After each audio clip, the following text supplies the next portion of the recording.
श्रीमद् भागवत गीता यथारूप अध्याय 3 कर्मयोग। हमने देखा प्रथम अध्याय में अर्जुन अधीर होता है और युद्ध करने के लिए श्री कृष्ण भगवान से मना कर देता है कि मैं अपने भाई बंधुओं को नहीं मार सकता, उन्हें मारकर मुझे पाप प्राप्त होगा। दूसरे अध्याय में अर्जुन श्री कृष्ण की शरण में जाते हुए प्रार्थना करता है और कहता है कि मैं क्या करूं। जब अर्जुन श्री कृष्ण की शरण में चला जाता है तब श्री कृष्ण उसे उपदेश देते हैं और बताते हैं कि ये शरीर नाशवान है, शरीर और आत्मा भिन्न है, आत्मा अजन्मा है, न जन्म लेती है न मृत्यु है। और अर्जुन को आदेश देते हैं कि आप अपने धर्म का पालन करने हेतु इस युद्ध को करो, इससे वे पाप के भागी नहीं होंगे। अर्जुन थोड़ा सा असमंजस में हो जाता है कि वे किस तरीके से इस तरीके का कर्म करे कि अपने भाई बंधुओं को मारे और वह पाप का भी भागी ना हो। इसके लिए अध्याय 3 में कर्म योग के बारे में बताया गया है। अर्जुन श्री कृष्ण से कहते हैं कि हे जनार्दन, हे केशव, यदि आप बुद्धि को सकाम कर्म से श्रेष्ठ समझते हैं तो फिर आप मुझे इस घोर युद्ध में क्यों लगाना चाहते हैं। अर्जुन को भी कृष्ण भावना अमृत या बुद्धि योग ऐसा लगा मानो वे सक्रिय जीवन से संन्यास लेकर एकांत स्थान में तपस्या का अभ्यास हो।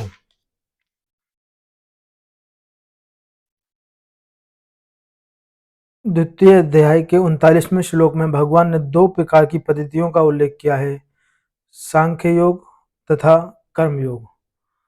सांख्य योग अथवा आत्मा तथा पदार्थ की प्रकृति का वैश्लेषिक अध्ययन उन लोगों के लिए है जो व्यवहारिक ज्ञान तथा दर्शन द्वारा वस्तुओं का चिंतन एवं मनन करना चाहते हैं।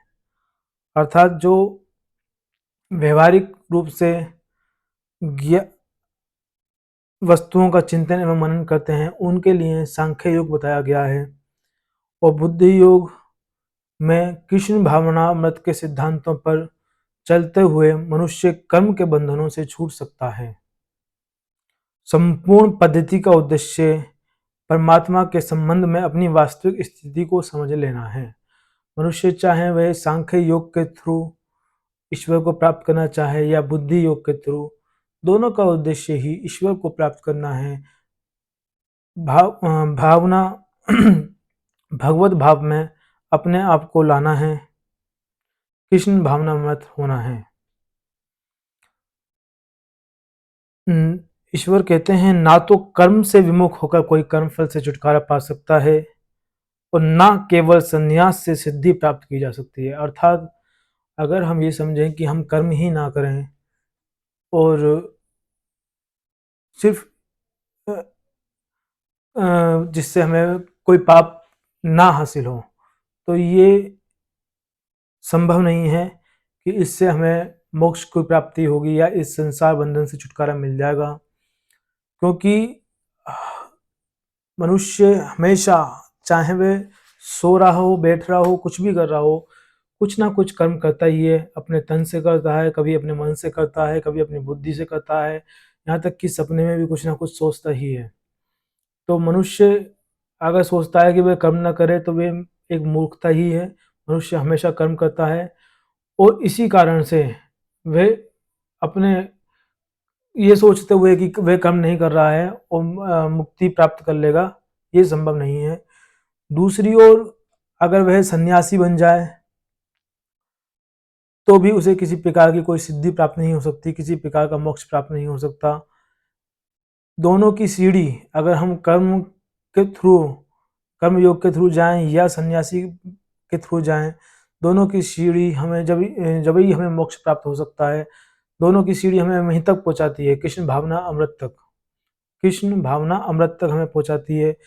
और जब तक हम अपने आप को कृष्ण भावना अमृत में सारा को नहीं पाएंगे, सारा वो नहीं करेंगे, तब तक हमें किसी भी प्रकार की मोक्ष प्राप्ति नहीं होगी, या हम वैकुंठ धाम को नहीं जा पाएंगे। हम ईश्वर के जो वास्तविक जीवन का लक्ष्य है उसको हम नहीं समझ पाएंगे।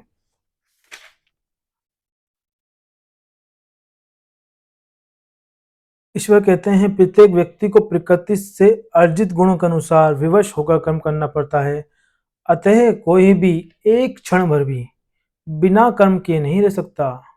अगर हम सोचें एक क्षण भी हम बिना कर्म किए रह लें, वो संभव नहीं है, क्योंकि हमारे पास 3 गुण हैं, तमोगुण, सदोगुण और रजोगुण। और इन तीनों गुणों के कारण ही हम अपने अच्छे कर्म या बुरे कर्म करते हैं। और ऐसा कोई भी मोमेंट नहीं है जिसमें हम कर्म ना करते हों। आत्मा का यह स्वभाव है कि वह सदैव क्रिया करता रहता है। ईश्वर कहते हैं कि यदि कोई कृष्ण भावनामृत अंगीकार कर लेता है तो भले ही वे शास्त्र अनुमोदित कर्मों को ना करे अथवा ठीक से भक्ति ना करे, और चाहे वे पतित भी हो जाए तो इसमें उसकी हानि या बुराई नहीं होगी।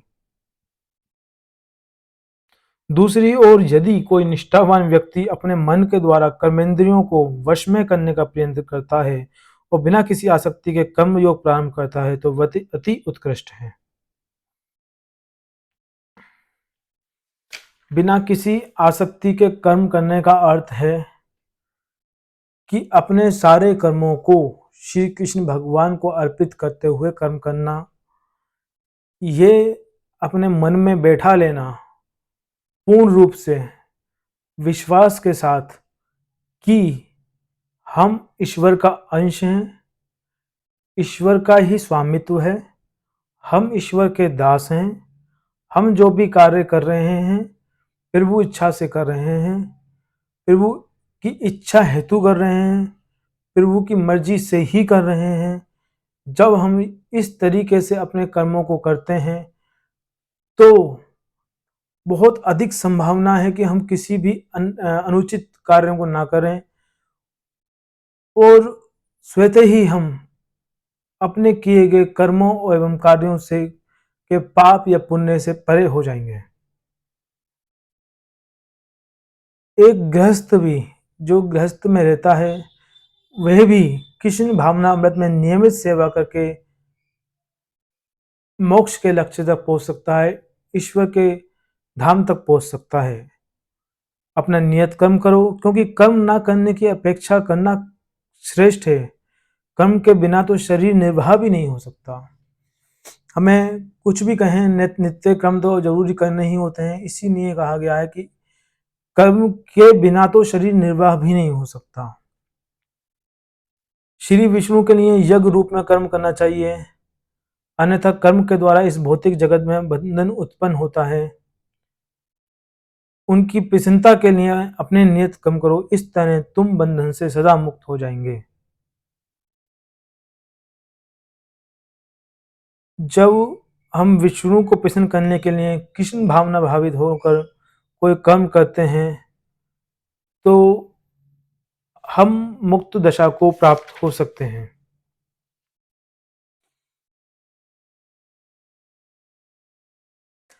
भगवान ने इस भौतिक जगत को इसलिए रचा कि बद्धजीव ये सीख सकें कि विष्णु को प्रसन्न करने के लिए किस प्रकार यज्ञ करें, जिससे वे इस जगत में चिंता रहित होकर सुख पूर्वक रह सकें तथा इस भौतिक देह का अंत होने पर भगवत धाम को जा सकें।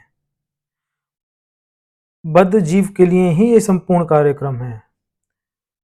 कलयुग में वैदिक शास्त्रों ने संकीर्तन, भगवान के नामों का कीर्तन का विधान किया है और इस दिव्य विधि का प्रवर्तन चैतन्य महाप्रभु द्वारा इस युग के समस्त लोगों के उद्धार के लिए किया गया। संकीर्तन यज्ञ तथा कृष्ण भावनामृत में अच्छा तालमेल है। भगवत गीता में भी कहा गया है कि भगवान कृष्ण स्वयं सभी प्रकार के यज्ञों के भोक्ता हैं। भोक्तारम जगतपुषाम, भगवान श्री कृष्ण ही सभी यज्ञों के भोक्ता हैं। वेदों में जितने भी प्रकार के यज्ञों को पाया गया है, बताया गया है, अंततः सभी का उद्देश्य श्री कृष्ण भावनामृत होना ही है।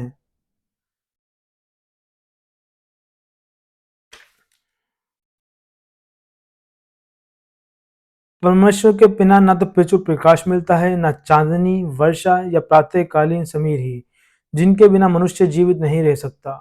हम विभिन्न प्रकार के देवी देवताओं को पसंद करते हैं, लेकिन वे सभी देवी देवता भी श्री कृष्ण के ही अनुरूप कार्य करते हैं, उनकी इच्छा हेतु ही कार्य करते हैं, क्योंकि संप्रभु जो हैं वो श्री कृष्ण ही हैं, परम पिता परमात्मा श्री कृष्ण भगवान ही हैं।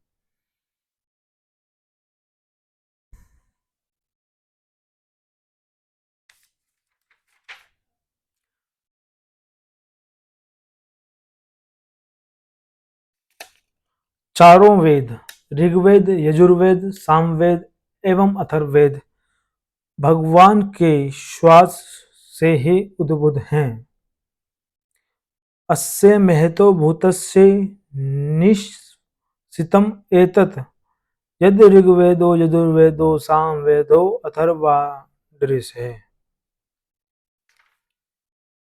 यहाँ तक कि जो वैदिक आदेशों का पालन नहीं करते वे भी कृष्ण भावनामृत के सिद्धांतों को ग्रहण कर सकते हैं, जिससे वैदिक यज्ञों या कर्मों की पूर्ति हो जाएगी। जो व्यक्ति आत्मा में आनंद लेता है तथा जिसका आत्म साक्षात्कार युक्त है, जिसका जीवन आत्म साक्षात्कार युक्त है और जो अपने में ही पूर्णतः संतुष्ट रहता है, उसके लिए कुछ करणीय नहीं होता।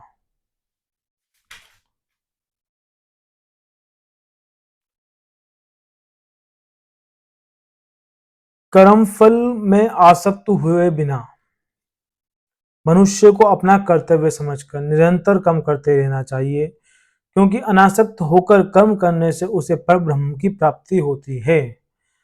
अनासक्ति का अर्थ यहाँ पर श्री कृष्ण भावना अमृत में लीन होकर कर्म करने से कहा गया है। अपने सारे कर्मों को श्री कृष्ण प्रभु में सरेंडर कर दिया जाए, समर्पित कर दिया जाए और ऐसे आचरण, ऐसे व्यवहार करना चाहिए जो श्री कृष्ण की इच्छा अनुसार हो, जो आपके अंदर श्री कृष्ण भावना अमृत का जो भाव है उसको बढ़ा सकें।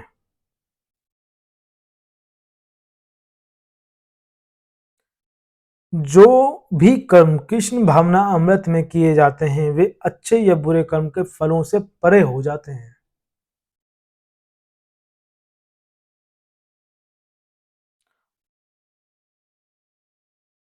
भगवान कृष्ण तथा उनके शाश्वत सखा अर्जुन को कुरुक्षेत्र के युद्ध में लड़ने की कोई आवश्यकता नहीं थी, किंतु उन्होंने जनता को ये सिखाने के लिए युद्ध किया कि जब सत्य परामर्श असफल हो जाते हैं तो ऐसी स्थिति में हिंसा आवश्यक हो जाती है।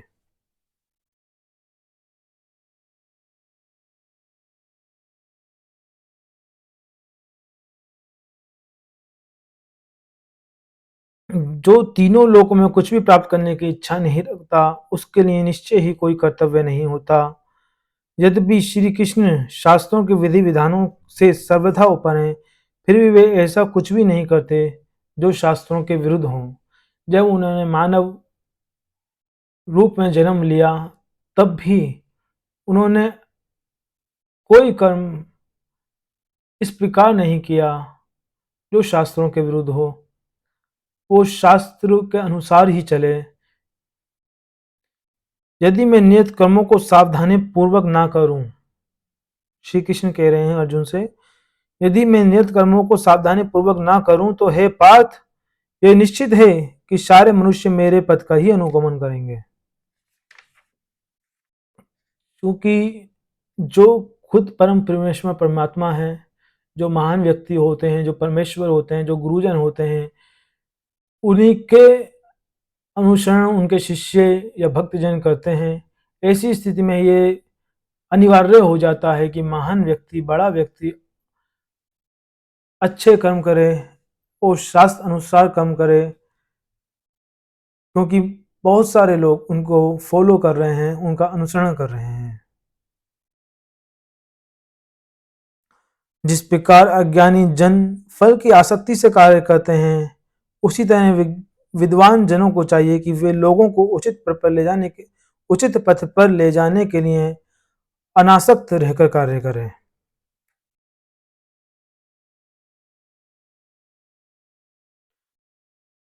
जीवात्मा अहंकार के प्रभाव से मोहग्रस्त होकर अपने आप को समस्त कर्मों का कर्ता मान बैठता है,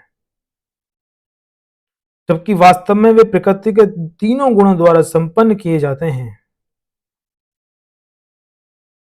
कर्ता जीवात्मा नहीं है, वो प्रकृति के तीनों गुणों से बाधित है और उन्हीं तीनों गुणों के कारण, मोह माया के कारण, तमोगुण, रजोगुण और सतोगुण के कारण ही वह अच्छे या बुरे कर्म करने लगता है। वे अपने वास्तविक स्वरूप को भगवान के अंश में जानता है।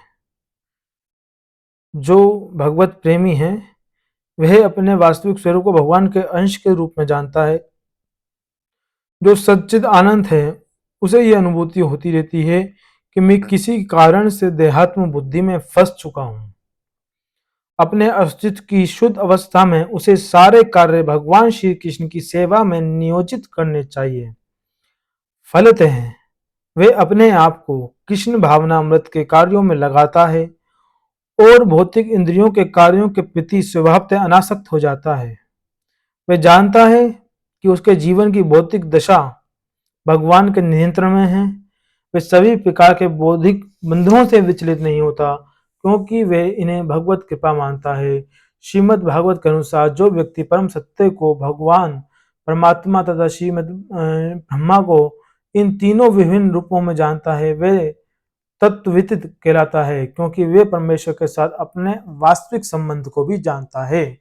और ईश्वर के साथ हमारा वास्तविक संबंध है दास और स्वामी का। हम उनके अंश हैं, वो हमारे स्वामी हैं, हम उनके दास हैं। हमारा उद्देश्य, हमारी इच्छा उनकी इच्छा अनुसार होना चाहिए। जब हमारी इच्छा उनकी इच्छा के अनुसार हो जाती है, जब हम खुद कृष्ण भावनामृत में लीन हो जाते हैं, तो हमारी खुद की कोई भी इच्छा वास्तविकता में नहीं बचती। हमारे द्वारा कोई भी बुरा कार्य नहीं होता। अगर हमारे द्वारा कोई भी कर्म, दुष्कर्म हो रहा है या कुछ कुकर्म हम कर रहे हैं, इसका मतलब यह है कि हम अभी भी कृष्ण भावना अमृत में लीन नहीं हुए हैं।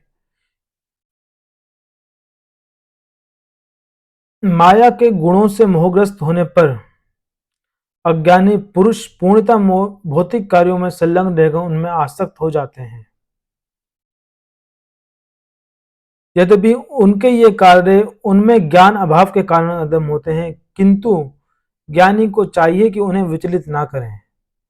अपने श्री कृष्ण भगवान कहते हैं अर्जुन से, हे अर्जुन, अपने सारे कर्मों को, जितने भी कर्म तुम करते हो, सारे कर्मों को मुझ में समर्पित करके मेरे पूर्ण ज्ञान से युक्त होकर लाभ की आकांक्षा से रहित, लाभ हो या ना हो उसकी आकांक्षा से रहित, स्वामित्व के किसी दावे के बिना कि मैं करने वाला हूं या ये मेरा है, इस दावे के बिना तथा आलस्य से रहित होकर युद्ध करो।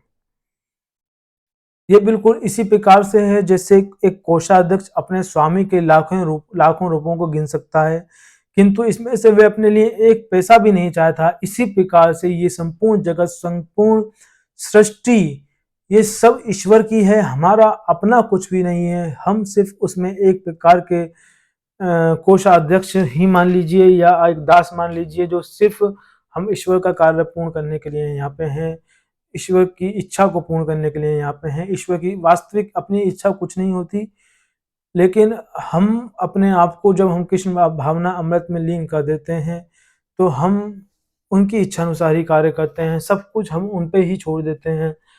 और यही सही मार्ग है कृष्ण भावना अमृत में जाने का। जब हम अपने ऊपर किसी भी तरीके का कोई बर्डन नहीं लेंगे, अपने ऊपर अपने आप को मालिक नहीं समझेंगे, तो हमारे ऊपर से बोझ, बर्डन हर प्रकार का हट जाएगा और हम अपने आप को हल्का और सच्चा महसूस करने लगेंगे। यही गीता का सार है कि हम अपनी सब टेंशन, सब तनाव, करने वाला कराने वाला सब कुछ ईश्वर को मानकर सदाचरण करें, बुरे आचरण ना करें, किसी को दुख ना पहुंचाएं, कष्ट ना पहुंचाएं। यही है गीता का सार। इस प्रकार अपनी सारी इच्छाएं हमारी ऑटोमेटिक, जब हम कृष्ण भावना में लीन हो जाएंगे तो ऑटोमेटिक हमारी सारी इच्छाएं जो भौतिक जगत से उत्पन्न होती हैं, मोह मायावश जो उत्पन्न होती हैं, वो सारी भावनाएं ऑटोमेटिक रूप से खत्म हो जाएंगी। ये ऑटो पायलट मोड में चला जाएगा आपका तन मन धन सब कुछ। जब हम समर्पित कर देंगे ईश्वर को तो हमारा सब कुछ ऑटो पायलट मोड में चला जाएगा, और वो ऑटो पायलट खुद कुछ नहीं, श्री कृष्ण भगवान ही होंगे आपको सब कुछ चलाने वाले। आपको कोई तनाव नहीं होगा, कोई दुख की अनुभूति नहीं होगी, आप सुख दुख में समान फील करने लगेंगे। और यही एक प्रकार से ईश्वर तक अपने स्वरूप को पहचानने की एक शुरुआत होती है, एक अपने स्वरूप को पहचानने की पहचान होती है। और हमारा स्वरूप जब हम पहचान लेते हैं तब हम परम ब्रह्म स्वरूप को भी कुछ कुछ जानने लगते हैं, क्योंकि हम खुद एक अंश ही हैं। हम वो परम अंश परमात्मा है और हम उसकी छोटे से अंश एक आत्मा है। तो पूर्ण रूप से तो हम ईश्वर को तब भी नहीं जान पाएंगे, लेकिन हाँ एक कुछ 0.00001% हम कुछ ना कुछ ईश्वर को हम जान जाते हैं। और साक्षात्कार की तो बहुत दूर की बात है। ईश्वर का साक्षात्कार होना मतलब वो तो बहुत ही आगे की लेवल है। हम अपने स्वरूप को पा जाएं, समझ जाएं, वही काफ़ी है। उसके बाद जब हम अपने स्वरूप को समझ जाएं तो हम ईश्वर के स्वरूप को समझने का प्रयास ही कर सकते हैं। और उसके बाद अगर हमें ईश्वर की भगवत कृपा से अगर साक्षात्कार हो जाए ईश्वर का, तो फिर तो बात ही क्या। जो व्यक्ति मेरे आदेशों के अनुसार, मेरे मतलब ईश्वर कह रहे हैं, जो व्यक्ति मेरे आदेशों के अनुसार अपना कर्तव्य करते रहते हैं और ईर्ष्या रहित होकर इस उपदेश का श्रद्धापूर्वक पालन करते हैं, वे सकाम कर्मों के बंधन से मुक्त हो जाते हैं। कृष्ण भावना भावित हुए बिना नियत कर्मों का परित्याग नहीं करना चाहिए। मान लो हमारे मन में कुछ भावना उत्पन्न हुई आंशिक रूप से और हम सन्यासी की ओर चल दिए, लेकिन जब तक हम पूर्ण रूप से कृष्ण भावना भावित नहीं होंगे तो वो सन्यासी रूप में होना भी हमारे लिए लाभकारी नहीं हो पाएगा।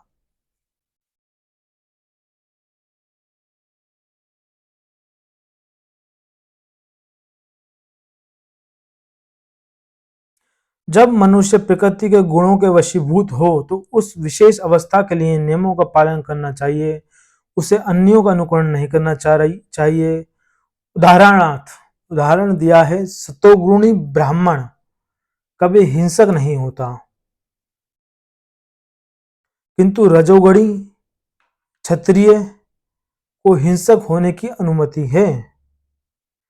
इस तरह क्षत्रिय के लिए हिंसा के नियमों का पालन करते हुए विनष्ट होना जितना श्रेयस्कर है, उतना अहिंसा के नियमों का पालन करने वाले ब्राह्मण का अनुकरण नहीं। हर व्यक्ति को एकाएक नहीं अपितु क्रमशः अपने हृदय को स्वच्छ बनाना चाहिए। किंतु जब मनुष्य प्रकृति के गुणों को लांघ कर कृष्ण भावनामृत में पूर्णतया लीन हो जाता है तो वे प्रमाणिक गुरु के निर्देश में सब कुछ कर सकता है। कृष्ण भावनामृत की पूर्ण स्थिति में एक क्षत्रिय ब्राह्मण की तरह और एक ब्राह्मण क्षत्रिय की तरह कर्म कर सकता है। दिव्य अवस्था में भौतिक जगत का भेदभाव नहीं रह जाता। श्री भगवान ने कहा है, अर्जुन, रजोगुण के संपर्क में से उत्पन्न काम होता है जो बाद में क्रोध का रूप धारण करता है और जो इस संसार का सर्वभक्षी पापी शत्रु है।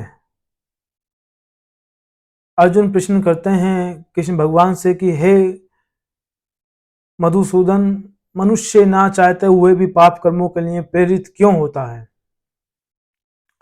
ऐसा लगता है कि उसे बलपूर्वक उसमें बुरे कामों में, पाप कर्मों में लगाया जा रहा है। इस पर श्री कृष्ण भगवान कहते हैं कि इसका कारण रजोगुण के संपर्क से उत्पन्न काम है, जो बाद में क्रोध का रूप धारण करता है और जो इस संसार का सर्वभक्षी पापी शत्रु है। अर्थात ये काम ही हैं जो अन्य विभिन्न प्रकार के हमें पाप कर्मों में ले जाता है। और ये जो काम है ये उत्पन्न होता है रजोगुण से, और इस काम की वजह से क्रोध भी आता है।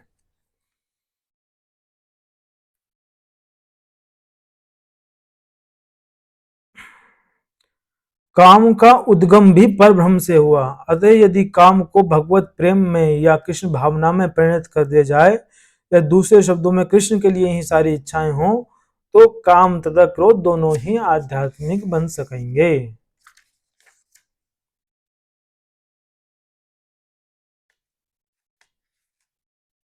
इंद्रियां, मन तथा बुद्धि इस काम के निवास स्थान हैं। इनके द्वारा यह काम जीवात्मा के वास्तविक ज्ञान को ढककर उसे मोहित कर लेता है।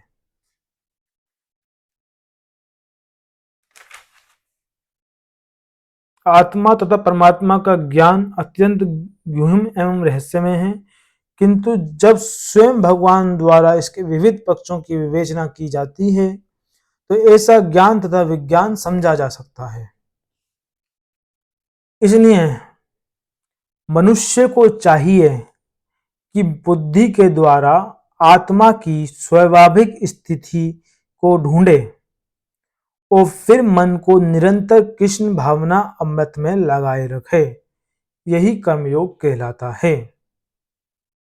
बुद्धि के द्वारा आत्मा की स्वाभाविक स्थिति को ढूंढे और फिर मन को निरंतर कृष्ण भावनामृत में लगाए रखे। बुद्धि के द्वारा आत्मा की स्वाभाविक स्थिति क्या है?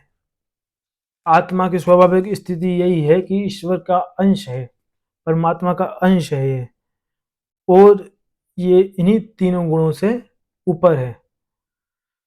जब हम इन तीनों गुणों से ऊपर उठ पाएंगे, वो संभव है तभी जब हम अपने मन और बुद्धि को कृष्ण भावनामृत में लगाएंगे।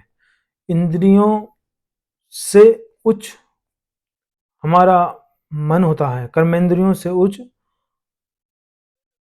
कर्मेंद्रियां जड़ पदार्थ की अपेक्षा श्रेष्ठ हैं, मन इंद्रियों से बढ़कर है और बुद्धि मन से बढ़कर है, और ये आत्मा बुद्धि से भी बढ़कर है। इसलिए हमें अपने आत्म स्वरूप को पहचानने का प्रयास करते रहना चाहिए, और वह तभी संभव है जब हम अपने आप को पूर्ण रूप से कृष्ण भावना अमृत में लीन कर लें। और यही जब हम कृष्ण भावना अमृत में लीन करके सारे कर्मों को समर्पित कर देते हैं ईश्वर के सामने, ईश्वर के सम्मुख, ईश्वर के चरणों में, तो वो सारे कर्म हमारे अनासक्ति हो जाती है उन कर्मों से, और वे सारे कर्म हमारे पाप पुण्य से परे हो जाते हैं, और यही कर्म योग है। धन्यवाद। अध्याय 4 में हम दिव्य ज्ञान के बारे में जानेंगे। धन्यवाद। हरे कृष्णा, हरे राधे।